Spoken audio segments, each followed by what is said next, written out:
It has been another troubled day for the Affordable Care Act. Last night, the contractor that operates two key parts of the website that lets people browse and sign up for health insurance experienced a failure. Things are back up today, but the controversy over the troubled site and the healthcare law continues. And with us to discuss the latest on all things healthcare is NPR's Julie Robner. Hi, Julie. Hey, Robert. What happened with the website last night and today? Well, what they're telling us is that the failure took place at a vendor called Verizon Terramark, and that the problem presumably took down other clients as well as healthcare.gov. By 7 a.m., federal officials say the data hub at healthcare.gov that certifies things like citizenship and eligibility for tax credits was back up and running.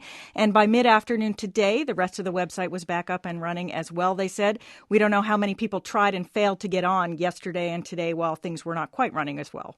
And what are officials saying about how soon all the other problems with the website will be fixed? Now, that's a bit of a longer-term project, but last week the new guy in charge, Jeff Zients, said they intend to have the site running smoothly by the end of November, something Health and Human Services officials reiterated today.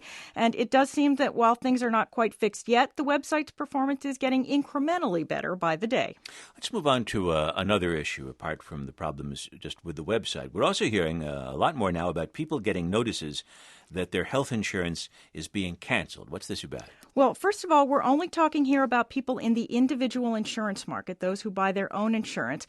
That's about 14 million people out of more than 300 million Americans. And we're only talking really about a minority of them. Now, some of them are going to have to buy new policies, and they are going to have to pay more because the policies they have now don't meet the current minimum requirements of the Affordable Care Act.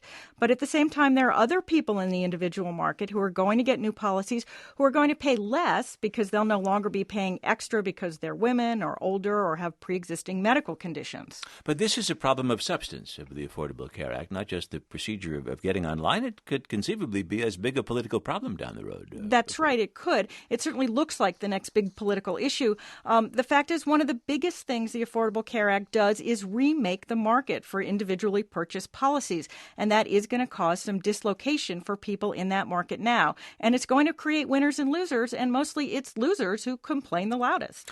But today there is news about some winners from the law, people on Medicare. What's that about? That's right. And it's kind of ironic because public opinion polls consistently show that seniors are the least enthusiastic about the Affordable Care Act. But today we learned that Medicare premiums and deductibles will hold steady again next year. This is the third straight year those patient costs have been less than projected or stayed the same. Medicare officials also said that seniors have saved more than $8 billion since the Affordable Care Act closed that prescription drug donut hole gap in coverage. Later this week, key officials from the Department of Health and Human Services will be testifying at hearings on Capitol Hill. You'll bring us coverage, yes? That's right. We're going to see Health and Human Services Secretary Kathleen Sebelius and the head of the Centers for Medicare and Medicaid Services. Presumably, we'll hear Republicans say heads should roll and delay, if not defund and repeal, the Affordable Care Act. I expect we will. And I gather Democrats are saying, wait till the end of November. They've got this thing under control at the White House. It will be fun.